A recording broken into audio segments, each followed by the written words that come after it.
Remember the story of Jesus feeding I don't know how many men, including women and children. But in times of crisis, the people that they count are normally women and children. In times of crisis. In times of war. When you hear Saddam being attacked, he's I don't know, doing what to women, is doing out to children, and so on and so forth. Have you ever noticed that thing? Strange. Yeah, have you ever noticed that thing? When it comes to... Like, if you shoot men, no one is going to hustle you. Yeah. Shoot a woman. How has the world put more value on women than...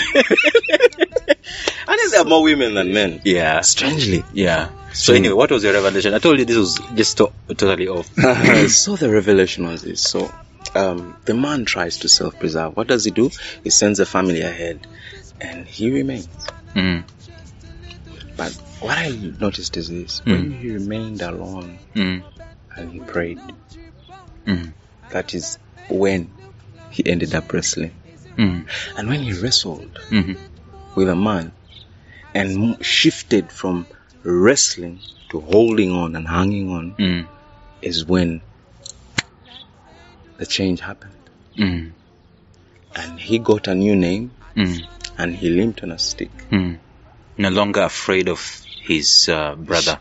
No longer afraid, because you couldn't call him a supplanter anymore. Now he's a prince. Israel means a prince. Prince with God.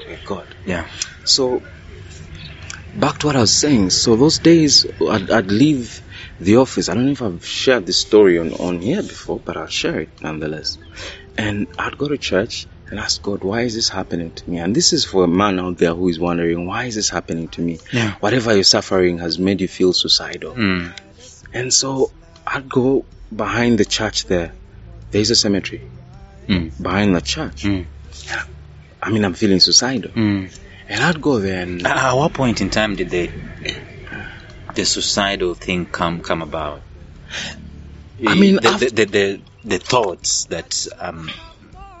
I mean, after my marriage has crashed, my children have been taken. Was the it after business you wrote the is not poem, working. Nothing? The poem Nothing came in this. Because by the time you're titling a poem Nothing to represent your life, basically you're saying worthless. Yes. Right? Because you see, as a man, you feel like, oh, at least I have children. So, and then someone shows you that actually you don't. Yeah. Now, the interesting part is this. Probably we didn't even know you were entertaining suicidal thoughts at that moment in time. So it's a thing. Yeah. And you are in a company. You're not like necessarily alone. As a leader. During the day, there you go. During the day, you are interacting with people. At night, you are alone. I'm organizing. Thank you. Alone in the dark. Alone and frightened. Your family is gone. Yeah, I'd come back home. One of your biggest pillars in life, gone. And I'd come home and I'd enter my daughter's room, and she was not there. It's so surreal. It's and like I just cry for hours and hours and hours. It's not the same. It's like I don't know. Maybe I'm unfair to make this comparison, but it's like a parent who has lost a child. Maybe a child has died or something like that. It's so painful. You always interact with the child. The child's room is there, but when you go there, when the child is now gone, I remember a story. It actually happened in Kenya. A whole family, kids, maybe 4 of them, I think, they were driving in a car, and a drunk driver just did something, and all of them, a whole family lost. Wow. Gone. So someone asked a very powerful question, not really powerful, but very reflective question. Imagine those parents, the mom and the dad, driving home from Langata Cemetery, alone. What are they telling each other? So that's where you are at. The Bible says that after the mirth comes sorrow. Yeah. That when everyone has left and you're alone. So yes, I was leading a company. I was leading a team. But at the end of the day, I'll be alone. And so with pain, no one can share. And this, you see, divorce is one of the most shameful things people go through. is we're talking about worth as a man. And it doesn't add any worth on you, does it? You see, it plays with your sense of worth. Right there and then. Because people are looking at you a certain way. People are whispering. You know? People are, you pass like, that's the guy, that's the guy, that's the guy. You couldn't, hold it together. And you're wondering, does it also bring a sense of failure? You see, the sense of failure is what brings the shame. The shame comes from feeling like a failure. Yeah. And feeling like a failure with such finality that you can't do anything about it. It's like it's beyond your control. It's beyond your control. You're suffering in the meantime. You're wounded in the meantime. And people don't have power to. And people are victimizing you. People are calling you names. People are talking behind your back. I lost friends. I lost friends, like a whole bunch of friends. Because you see, every relationship has friends. So people choose whom they want to go. And this particular time I was feeling very suicidal. And by feeling suicidal, I felt like, oh my goodness, death should come. And so I'm spending so much time in the cemetery. Yeah. Strange, right? And one of these days, I'm walking through the cemetery, and I just look at graves, and I see graves, unmarked graves, children's graves. And I thought, they all represent death. Yes, and a thought came to me that for all the stress I was feeling, the people in that graveyard, if I were given an opportunity to exchange my stress for life, or for their death, in an instant they'll take it up. As in the people who are dead. If you say, are you willing to be alive even if it means being stressed? They'll be like, give me solution stress. Take my death. Wow. That's a revelation I got. So I'm there, and the cemetery keeper comes at me with a panga. This whole time we've been vibing every day. We go, we smoke weed, we chill. This particular day when I get this revelation, a man comes at me with a machete and says, from this day on I've banished you from the dead. What are you who is living doing among the dead? Hey. Imagine. Just yesterday we'd been chilling, we'd been hanging out in this place, but this day he came and said, as of today, this is not where you belong. Sometimes that just reminds me of Jacob's wrestler. You get my point? Yeah. So a guy from nowhere. From nowhere. Sometimes when you're wallowing in self-pity as a man, when you're feeling worthless as a man, you need someone to just shake you up a little bit and say, no. It feels like this, but this is not where you belong. Yes, you've lost a business. Yes, you've lost a family. Yes, you've lost your job. Yes, you've lost your money. Yes, you've lost, but you know what? You're not a loss. Just because you've lost does not mean you are lost. That's not your destiny. That's not your destiny. It's a punctuation. Yes, there's still a champion in you. Come on now. There's still a champion in you. Yeah. So you see, this is what shame does. Shame breaks your psyche. It breaks your sense of self-worth. And you see, self-worth is what makes you turn up every day. Yeah. You show up because you, first of all, have believed that I've got something to offer. Yeah. So I show up.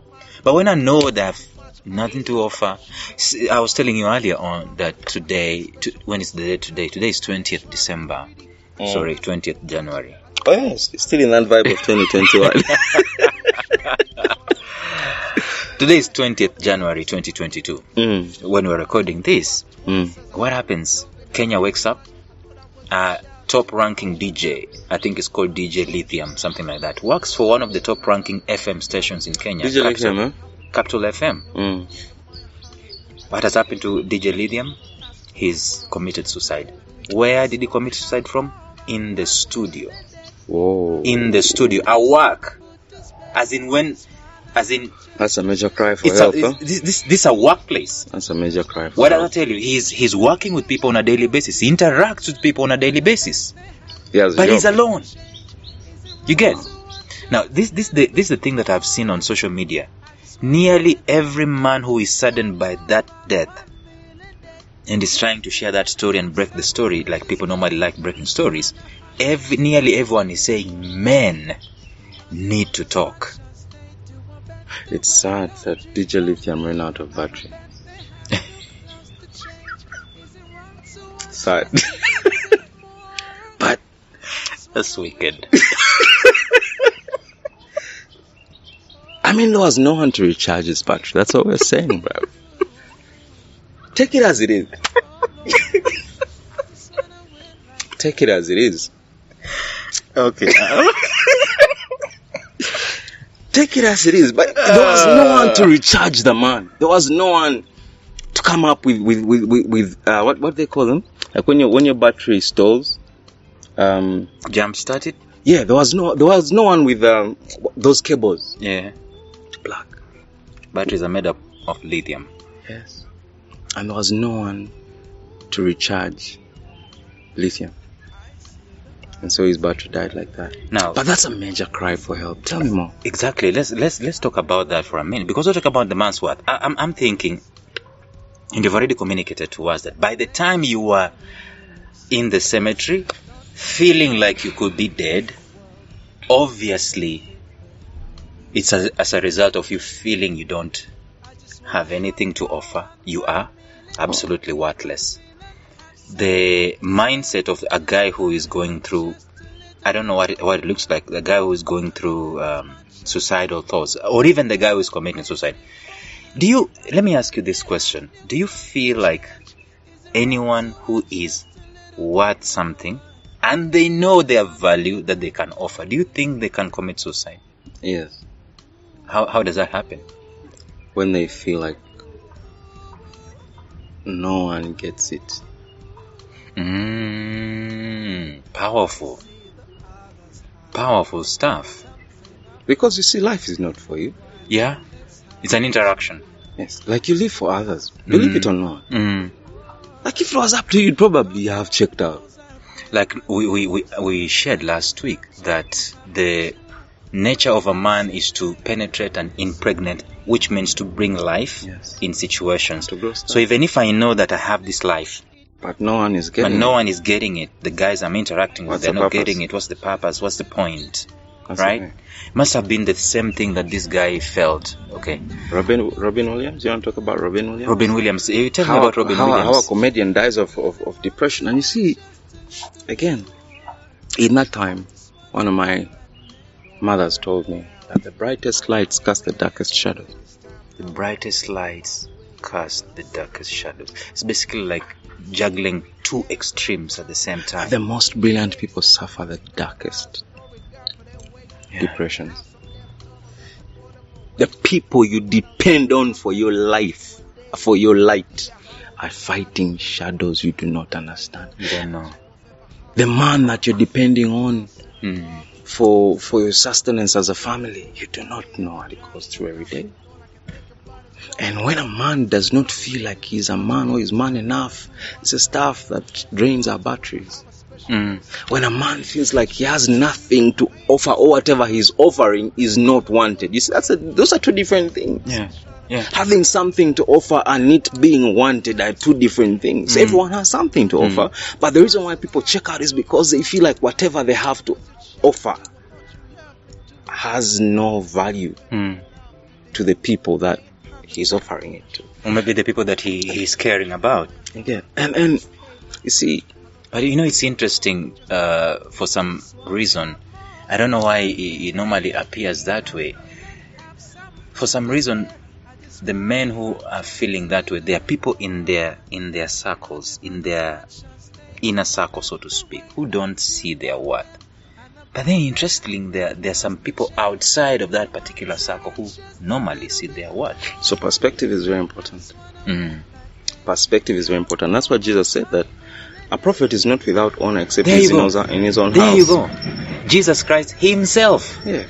Even him. Who in the world does he think he is? He's just a carpenter's son. We saw him the other day here. What is he telling us? So you see, when Jesus is in the Garden of Gethsemane and he's praying, even before you can go there, do you know what the Bible says about that situation, about Jesus Christ? Tell me. He didn't stay there. Yeah. He left. He left. He left. So I left the cemetery the way the same